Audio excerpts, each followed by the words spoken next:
What's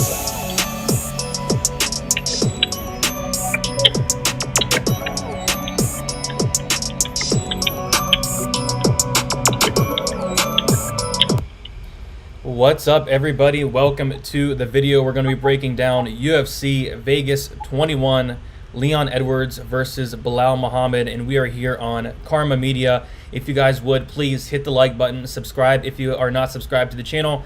It really does help us out. And if you're interested in getting me and Tyler's core plays for this weekend's event, along with the props we are playing on Prize Picks and Monkey Knife Fight, to sign up, go to dfskarma.com/shop and sign up for the MMA core plays for instant access. I believe it's $9.99. Very good price on there. So go check that out. Check out the website as well. And yeah, so I'm here with Tyler. We can follow him on Twitter, TySlice23. You can follow me on Twitter, DFS_numbers. So Tyler, how was your week last week? Are you looking forward to this week for UFC Vegas 21? Yeah, no, last week was pretty good. The only downfall was me not believing in Cruz. Killed one of my parlays. And that main event, I should have just stuck with my gut and took Yen. But I thought that Izzy was going to be able to do it. Yeah. Yeah, that was a crazy main event. What do you think of the commentary? Like, the commentary was like saying Adesanya was like winning that fight pretty clearly. What were you thinking about that? Yeah, I didn't think that he was. I actually got into an argument with one of my friends because I had Yen up 4-1 at the end of it. And I listened to it without commentary, personally, just because I got the baby asleep in the house and I don't want to go too crazy. But no, I had it 4-1. Seemed to not be the most popular opinion on it. But yeah, no, Yen did a really good job. Good game plan. Yeah, I was surprised. Yeah, so for me personally, like, I was so close to the optimal lineup. I was just one away. I needed Lemos instead of Islam Makhachev for the optimal there. So overall, it was pretty solid. Can't really complain. But, getting to this card, as far as a betting standpoint, I don't think it's the best betting card in the world. But, I'm really liking this card from a DraftKings perspective. How about you? Yeah, so I actually went over some of the bets earlier today. And there's a few that I like. Some pretty good props to be played. Actually, DFS side, I have 3 underdogs that I'm kind of targeting, so it's made the lineup construction a little bit easier. Yeah, I like it. So, all right, with that said, guys, we're going to get into it here. We're going to start with the first fight of the night. We have Matthew Semelsberger versus Jason Witt on DraftKings. We have Semelsberger at 8,400, Jason Witt at 7,800. As far as the odds go, we have Jason Witt as a +100 underdog, Matthew Semelsberger -120. Who are you liking in this fight? Yeah, so this is one of the underdogs that I like. I like Jason Witt in this spot. I think that he's pretty much a veteran. He's real scrappy. I like the fact that he shoots in for power takedowns and can do the slams. I am not really convinced that Semelsberger is really that good. Actually, I don't think either one of these guys are. I just think that Witt has more ways to win this fight. I think he's going to get the fight down to the ground, and I think that he's going to get a decision. Yeah, I mean, I'm 100% with you. I'm glad to hear we're on the same page because I did pull the trigger at Witt. I want to say like +124, and I did expect the line to flip once everybody got into the tape and saw that, this Matthew Semelsberger, he has some power, but the guy's getting taken down like easily by some really low-level guys. I mean, the guy, he lost to an 0-0 guy just like 2 years ago. So, yeah, Witt, you are definitely right. He is the veteran. I do think he has a massive wrestling advantage. The problem with Witt, though, is that chin. I mean, the dude's been knocked out 3 times. He gets hit, he gets hurt in a lot of fights. So that's the only concern I have. But as far as an underdog that has a really good chance of winning, I think the path to victory for Witt is just so clear. And, training with somebody with James Krause, I think that, we just saw Tim Elliott come out there with a really good game plan last time. So I think Witt's very live. As far as DraftKings, it is the first fight of the night. Are you looking at Witt here on DraftKings? I do think he has some good upside, or even Semelsberger. I think they both have upside. So for DraftKings, what are you looking at here? Yeah, so Witt's going to probably be in my cash lineup. He's probably going to be in the majority of lineups that I run. But I'm also going to have some exposure to Semelsberger if I am running multi-entry, just because of the knockout upside. Like I said, I think Witt takes the decision, so he's viable as a underdog play. But Semelsberger could be someone to get that's relatively low that has upside. I like it.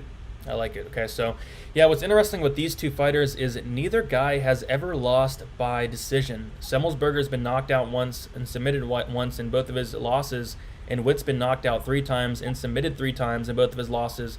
I think an interesting stance you could take, especially if you're on the Semelsberger side, is just playing the under 2.5, which I believe is plus money. I think both guys have opportunities to get finishes here, whether it is a Semelsberger knockout or maybe even a Witt submission. I think Witt is like a brown belt in BJJ, which was nice to hear as well. So yeah, overall, I'm liking the Witt side. I'm right there with you. I like him in DraftKings, and I do like him as a bet. And I wouldn't be shocked at all if he was the slight favorite by fight time. So getting into the next fight here, we have Gloria De Paulo versus Jinyu Fry. De Paulo is 8,800 on DraftKings. Fry is 7,400, as well as the line for this. De Paulo minus 185. Jinyu Fry is plus 160. Who are you liking here? Yeah, so I'm actually probably going to stay away from this fight on the betting and DFS standpoint. I think De Paulo is going to win. She's going to have a size advantage. She's going to be stronger. The only thing is Fry is so crafty that I'm not sure how much trust I put in it. So my official pick is De Paulo, but I could see Fry taking this fight down to the ground and grinding a boring decision. Yeah, I definitely think it has potential to be very boring here. I mean, this is kind of a fade on Fry for me. I mean, she hasn't landed more than 30 significant strikes in either of her UFC fights, and she's an atomweight fighting at 115. She's going to be the much smaller fighter. And I do like De Paulo in this fight. It's just, the question marks. It is her UFC debut. She's only 5-2. Yes, Fry has the experience. It's just, she's getting up there in age, 35 years old. She's been looking awful. So, more of a fade for Fry on me. As far as a DraftKings standpoint, I can't really get there with Fry as an underdog at 7,400. I mean, she just does not throw anything. This is the 150-pound division. I don't really see a finish on either side. It probably goes to decision. I'm going to take De Paulo to win a decision based off of just, doing more. So, the price is a little hefty for her making a UFC debut, but I don't hate it, honestly. As far as, DraftKings, are you going to play any De Paulo at 8,800? No, I'm not going to have exposure to this fight probably at all in my lineups. But the one thing from a betting perspective that I did note here on my notes, the fight to go to decision is minus 300, which I don't love, but I think that there's not really any other way that it goes. Yeah, I'm definitely with you there. So yeah, kind of a towards a stay away fight for me on DraftKings as well. If anything, I'll play a little bit of De Paulo if I'm doing 150 lines, but if I'm doing like a single entry, this fight is not making my lineup whatsoever. So yeah, we'll get into the next fight here, which should be, oh my goodness, should be interesting, I guess. JJ Aldridge versus Courtney Casey. Aldridge, she is 8,500. Casey is 7,700 as far as the line. JJ Aldridge minus 150. Courtney Casey plus 130. Anything here? I've been kind of going back and forth on this fight. Initially, I was on the Casey side, but as I broke it down a little bit more, I think that Aldridge, she gets in there and she's real scrappy and she stays in fights. And I think that's going to kind of carry her through. As far as betting, I don't think that I'm going to touch it because I think Aldridge wins the decision here. On DraftKings, I might have some exposure to each because this could play out to be a slugfest. It could be relatively high scoring for a women's fight. So I'm going to have some exposure, nothing too crazy though. Yeah, I mean, this fight should be interesting. I do think it's closer than the line indicates. I'm kind of with you there. I was kind of going back and forth. Really, for me, I mean, we haven't seen it much in JJ Aldridge's career. I want to say she has like 2 takedowns in the UFC, but I mean, she has to know that Courtney Casey has, an awful takedown defense. I want to say it's sitting at 37% takedown defense. So I think on the feet, it's definitely close. I don't mind Aldridge's striking, but I think if Aldridge can mix in the takedowns every once in a while just to seal off those rounds, I think she's going to win rounds that way. I'm definitely not touching Aldridge at like minus 130. This is definitely a stay away from a betting perspective, but I will say this is going to be extremely low owned on DraftKings. I don't think anybody's really going to target this fight all that much. So yeah, I can definitely see it, going a little bit under owned. For that reason, I will have some, but ultimately, this is a fight I really want nothing to do with. So we'll just move on to the next one, which is a very interesting fight here. We have Nazareth Brast versus Rafa Garcia, and not that I'm not aware that I don't think the price tags have came out on DraftKings yet. But Brast is sitting at a really big favorite, minus 360, and Garcia is plus 300. So who do you like here in this fight? Yeah, who do you like here in this fight? Yeah, so this is a fight that got added a little bit after I started doing my research. And so I kind of, right before we went live, I looked a little bit at Garcia, just because I had never heard of him. And he seems to be like a pressure fighter that I think he kind of almost sets up perfectly in this fight to get knocked out. Brast hits hard. It's just a mental question with him, if he's taking the fight seriously, if he's getting his training in, because he seems to be hit or miss lately. If he's on his game, he should win this fight by knockout. That being said, how much do I trust it? I don't really know. So I am throwing him in a parlay betting, and I'm considering him on DraftKings. I will have some exposure to Garcia, though, just because I do question Brast's mental state in his fight IQ. So I don't think that a lot of people are going to go the Garcia way. And he's 11-0. He could win fights, and if he wins, I want to be at least have some exposure to that. Yeah, so I saw the same thing as you. I think Brast is extremely live here for a knockout in this fight, and obviously it's never happened. Garcia is undefeated, but this is a big step up in competition for Garcia here, and I just think it's a good matchup for Brast. I mean, I don't really see Garcia coming in here and taking down Brast. Brast has shown a very good takedown defense thus far in the UFC. He was out there stuffing a lot of takedowns in his last fight. I think it was against Alex Munoz. Stuffed a ton of them, and Munoz is a pretty good wrestler as well.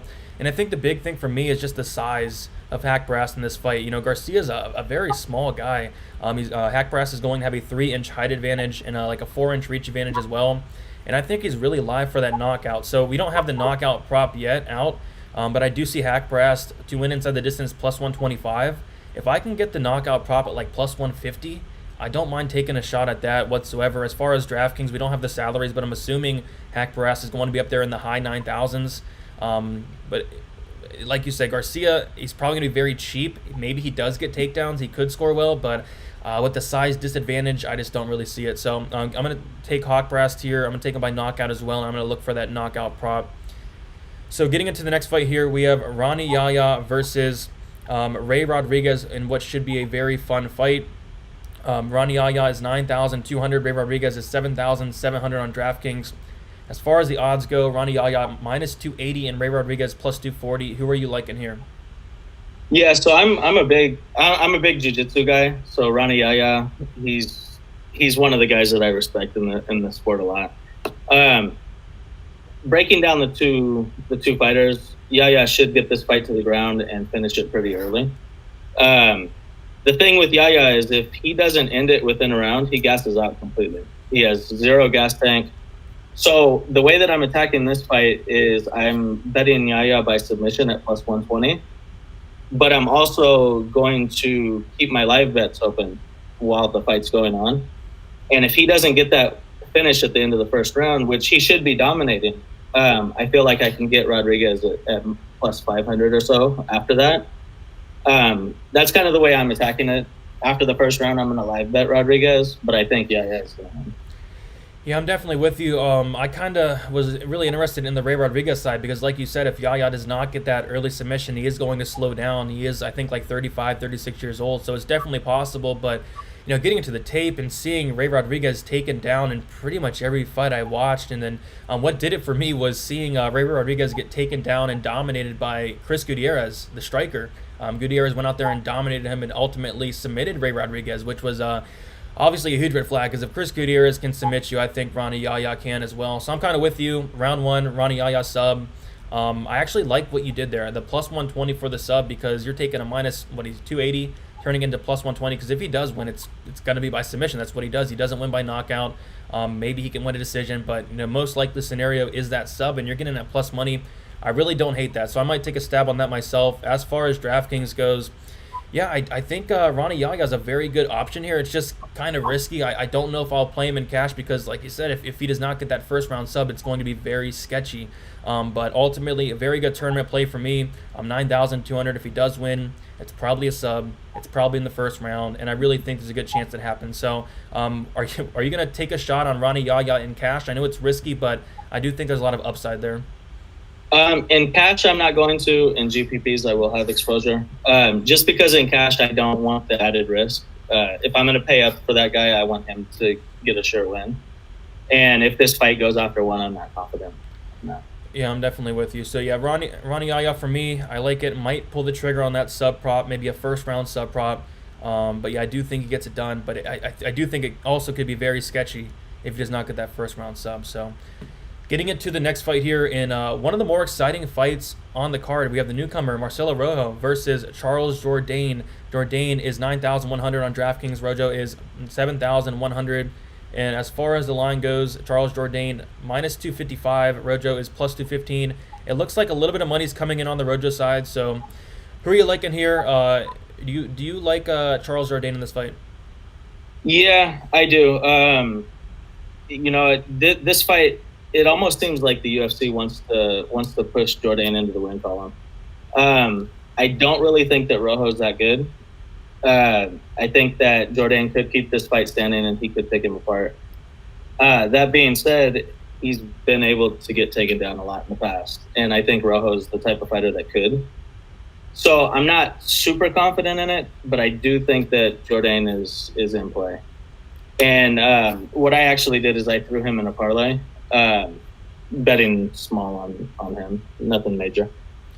Yeah, I'm definitely with you. I like Jourdain. It's just he's a guy he's a finisher. He's never won by decision. All of his wins have came by knockout, 70%, and then submission 30%. And Rojo's a finisher himself, 88% finish rate. So both guys have never been knocked out. Rojo's actually been submitted in 4 of his 6 losses. So very curious to see what happens in this fight. I do know one thing. I think this is going to be an all-out war. Both guys have no problems, standing in the middle and banging until one man falls, and I do think that's what happens. I'm going to favor Jourdain here just because of the experience. He's been fighting a better level of competition. Rojo, this is going to be a big step up in competition for him. So I like Jourdain. I like the 9,100. I think either guy has a really good chance of finishing this fight. As for Rojo at 7,100, I actually don't hate it. We've seen Jourdain, get rocked in his last fight. Rojo's he's a dangerous guy, so I don't hate the 7,100 as like a pump play. But I'm with you. I like Jourdain. As far as a bet, I'm probably going to pass. Maybe look at the under 2.5. I think is a good look if it is, close to plus money. But yeah, I like the under here. I think both guys have opportunity to finish. But ultimately, I'm going to take Jourdain. And would you play Jourdain in cash here? I don't know if I'm going to get there, but I do think he has a good chance to win.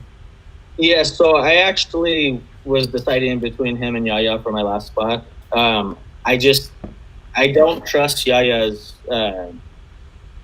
I don't trust that Yaya is not going to fade if the fight doesn't stop in the first round. So I actually threw Jourdain in my lineup, in my cash lineup. Yeah, I don't hate it. All right, so we'll get into the next fight. Here we have Angela Hill versus Ashley Yoder. Angela Hill is 9,400. Ashley Yoder is 6,800. As far as the lines go, Angela Hill minus 380. Yoder is plus 315. So are you going to be playing Angela Hill at 9,400? No. I just don't think that she's going to score enough. I think that at this point in her career, Hill's kind of shored up her defensive wrestling, so I think she will be able to keep it standing. She'll be able to pick Yoder apart. I just don't know if it's going to justify such a high salary. And on the betting side, I don't know how they got this line at minus 380 or whatever it is now. If it was around minus 200, I'd pull the trigger on Hill. But I'm going to stay away from it at the current odds.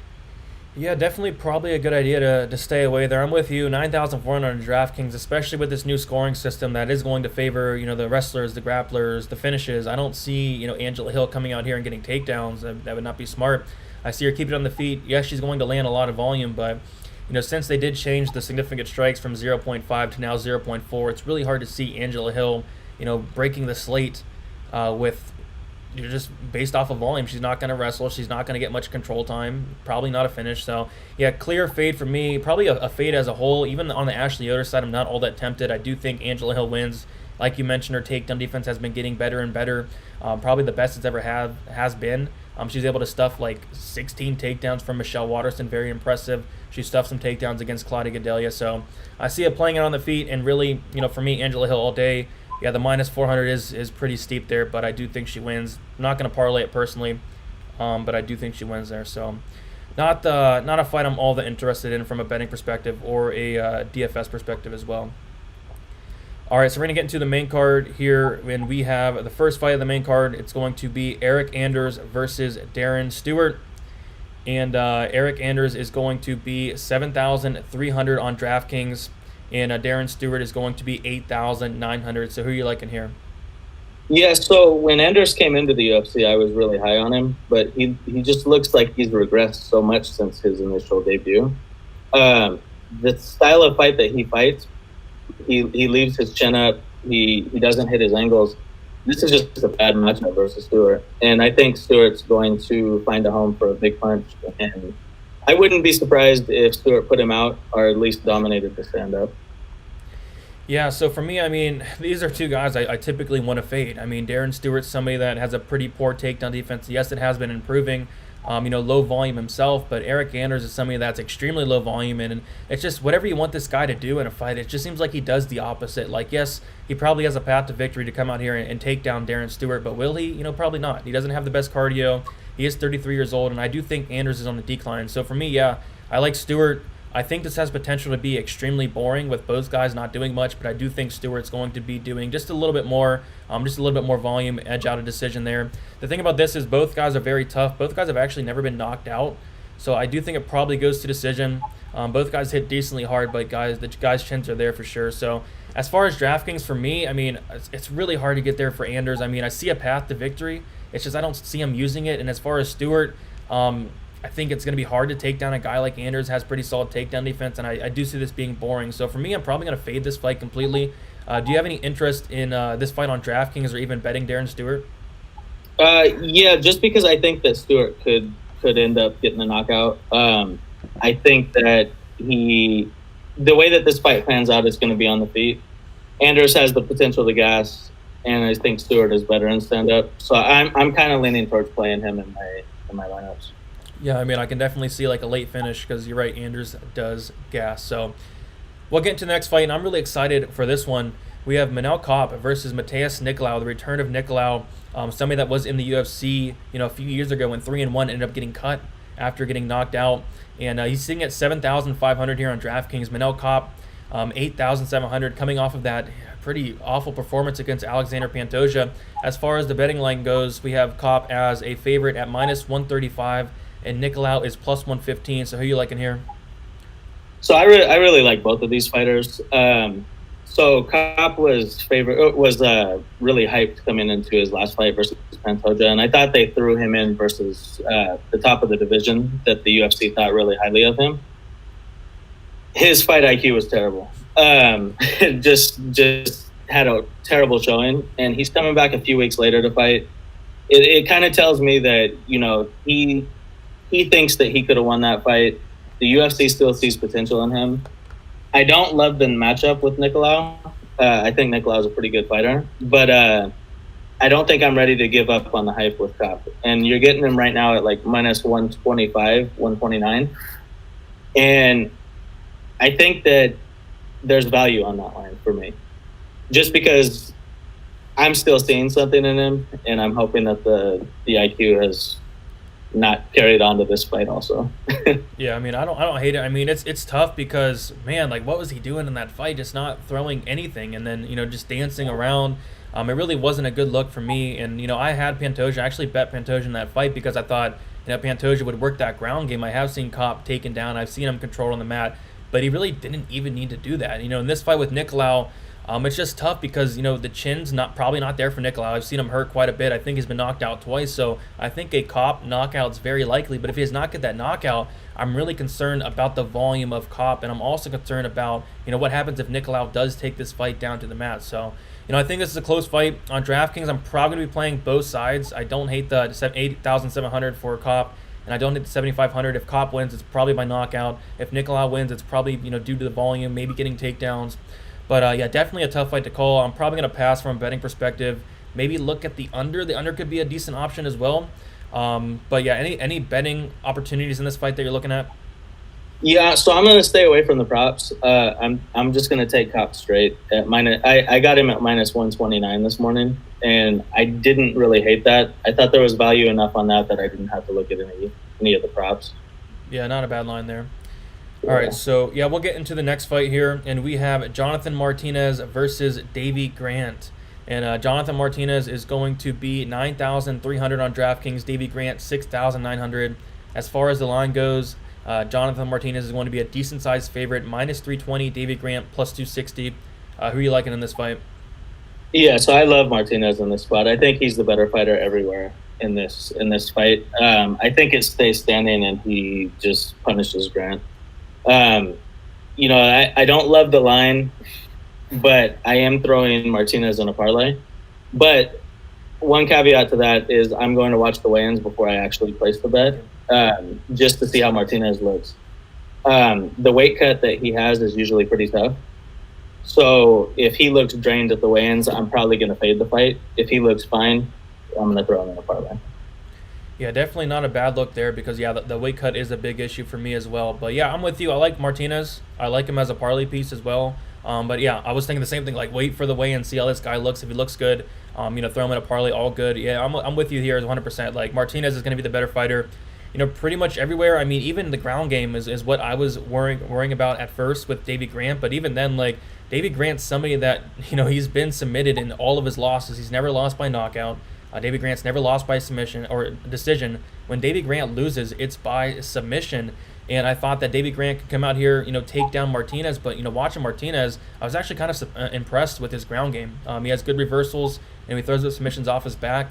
And his takedown defense is getting better and better. So I like Martinez on the feet. It's really not even close. The only concern would be him getting taken down. But even then, like, Davey Grant doesn't have great top control. He leaves a lot of openings. So I wouldn't be shocked if Martinez was able to reverse position or he just stand up easily. So, yeah, Martinez for me, it's just, does he finish the fight or is it go to decision?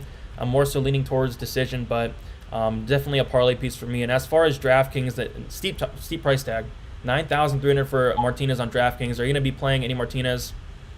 Probably not. I might have a little bit depending on how many lineups I put together for this event, but he's not going to make my main lineup. I don't want to pay that much. Personally, I think it's going to be a decision loss for Grant. I think Martinez is going to be the bigger, stronger fighter, and he's going to be able to keep it standing. And I just don't know if he's going to actually get the finish. Yeah, I'm with you there. So, definitely a steep price tag. There are some other plays I like a little bit better than Jonathan Martinez. As far as a pump play for Davey Grant, 6,900, you going to have any at all? I mean, if he wins, it's probably by takedowns, maybe a sub, but it's just hard to get there for me personally. Yeah, I don't think that I'm going to have him. Although, thinking about it now, if he does get the takedowns with the new scoring system, it might be worth having him on a few lineups. But I don't really see it yet. Yeah, I mean, ultimately up to that weight cut. If, Martinez maybe misses weight, really struggles on the scales, maybe I might, throw some grand in there, but it's ultimately going to be up to the weigh-ins on Friday. Yeah, for sure. All right, so next we have a very good fight. I'm really interested in this fight. Probably one of my favorite fights on the entire card because two guys that I really like. Dan Ige versus Gavin Tucker. Dan Ige, he's going to be 8,600 on DraftKings. Gavin Tucker 7,600. As far as the line goes, Dan Ige is a favorite, sitting at minus 155. Gavin Tucker plus 135. Who are you liking here? Yeah, so initially when I looked at this fight, I thought that Ige was going to win, just because I know that he throws bombs and Tucker doesn't really have the best chin. He's got rocked a few times. Then when I looked at the stats of this fight, Tucker he averages over 3 takedowns a fight. Fairly successful at it, and Ige's defense is only 59%. And so I kind of see a path to victory for Tucker using his wrestling. And I think that could play out well on DraftKings with the scoring if he's able to get a few takedowns and get some control time. I actually put a small play on Tucker at plus 138 this morning. Yeah, I don't hate that. Dan Ige is somebody that has a 59% takedown defense. He's somebody that can be taken down. He's somebody that can be held down as well. And, Tucker, it's hard to gauge because he has been fighting, guys like Billy Quarantillo, guys like Justin James, but he's looking fantastic. I mean, this is the best Gavin Tucker has ever looked, and people are going to bring up the Rick Glenn fight that happened, a few years back, but he took a 2-year layoff after that, and then he's just, completely different fighter from that Rick Glenn fight. So I don't think we can look into that fight too much. And, with this fight, I think it's going to be really close. I think it's a really, really close fight, and I do think the takedowns of Tucker is going to be big here. And, he looks so good. He looks so good against Billy Quarantillo. So if you can come in here with that same game plan of, on the feet, it probably is going to be close. Both guys throw a ton of volume. Ige probably the more dangerous fighter, but if that chin holds up, I think it's really close on the feet. And then, just mixing in the takedowns with Tucker, I think Tucker is, very live in this fight. I think this should be lined a little bit closer. So I do think you got value on that bet. And at 7,600 on DraftKings for Tucker, I do have some interest because, like you said, if he wins, it's going to be, based off of takedowns, lots of volume. He doesn't necessarily, going to get a finish, but he doesn't really need one. And you're getting $1,000 savings off of, Dan Ige, going from Dan Ige to Tucker. So I like Tucker on DraftKings. Haven't placed a bet on him myself. Kind of sitting back and waiting. Hopefully more money will come in on Ige. If Ige becomes an even bigger favorite, I'll probably pull the trigger on Gavin Tucker there because I do think this is a very close fight. I do think it should be lined a lot closer for me. So I do like Tucker with you as well. As far as Ige, 8,600 on DraftKings. If he wins, maybe it's a finish. Like you mentioned, Tucker is a little bit on the chinny side. We have seen him hurt, 2 or 3 times so far in the UFC. So I'll be playing both sides here. But, my strong lean, especially on DraftKings, is going to be the $1,000 savings on Gavin Tucker. How about you? Yeah, I feel the exact same way. Tucker's on my main lineup, but in multi-entry, I will have some exposure to Ige too, just for the upside. I like it. So, speaking of DraftKings, this is a fight that we're gonna want on our lineups and on a bunch of lineups as well. It's Misha Cirkunov versus Ryan Spann. Cirkunov, he is 8,300. Ryan Spann, 7,900, right in that mid-range. And I have a really good feeling that this fight's going to end, and it's going to end very early as well. So far with the odds, we have Cirkunov as a pretty decent favorite. Minus 135, Ryan Spann plus 115. Who are you liking here? Yeah, so this fight I see ending in the first round one way or another. Either Spann's going to get to Cirkunov's chin, he's going to knock him out right away. Or Cirkunov's going to get this fight to the ground and get Spann in a submission. Either way, I see it ended in the first round. So on DraftKings, it's worth exposure to both of them. But as far as betting, instead of taking a stance on one or the other, what I did is I played the under 1.5 rounds, and I got it at minus 138. Minus 130, good line there. I haven't pulled the trigger on that yet, but I've been looking at it all week. I probably should very soon because that line's going to get wider and wider. So, minus 138 is good. I see it at minus 140. I will probably be hopping on that one with you there. And, as far as DraftKings, it's a both sides fight. I mean, 2 things are going to happen. I mean, either, Ryan Spann's going to get an early knockout or Cirkunov's going to be able to, get the takedown and probably submit Ryan Spann.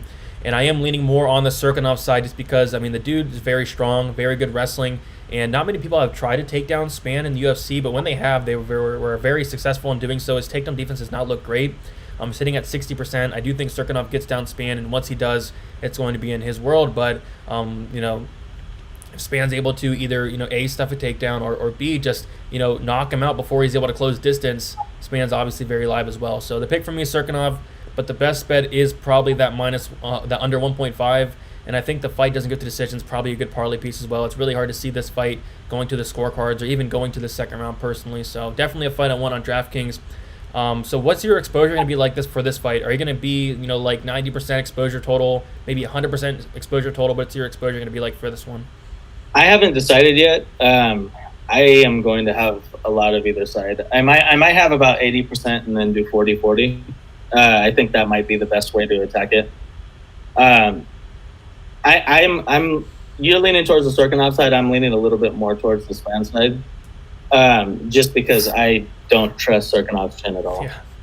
And I mean, I could see him shooting in for a takedown, getting hit with a knee or a punch coming in, lights out. Yeah. So, but I'm not confident enough to take either side. But I think that under bet is pretty good, and 40% on either side, 40, 45. I think that's a good way to attack DraftKings and multi-entry.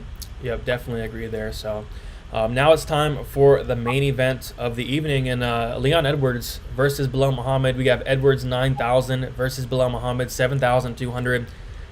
Taking a look at the odds here, we have Leon Edwards minus 260, Bilal Muhammad plus 220.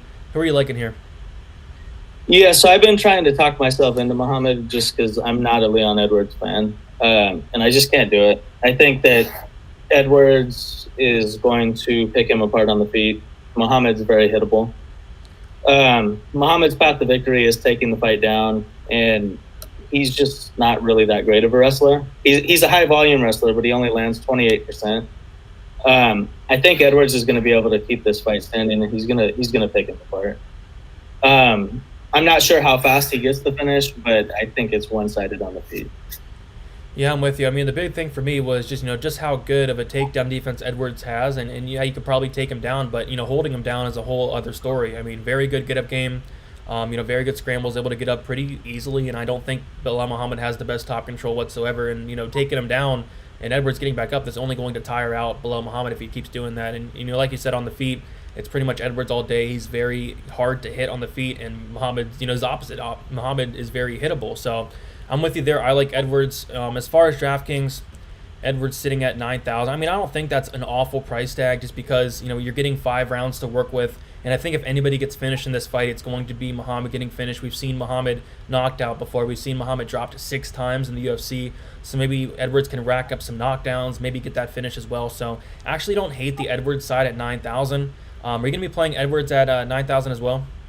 Yeah, so when I was doing my lineup earlier, my main lineup, I think that he did end up in there. In multi-entry, I'm going to have a pretty good amount of exposure to him. But I know that he's the main event, 5 rounds. He's going to be overexposed. So I'm going to try to gauge that and match exposure, just so I could vary with the rest of my lineup. Because I do think that he's relatively safe play, and he has ways to rack up the points, and he has an upside.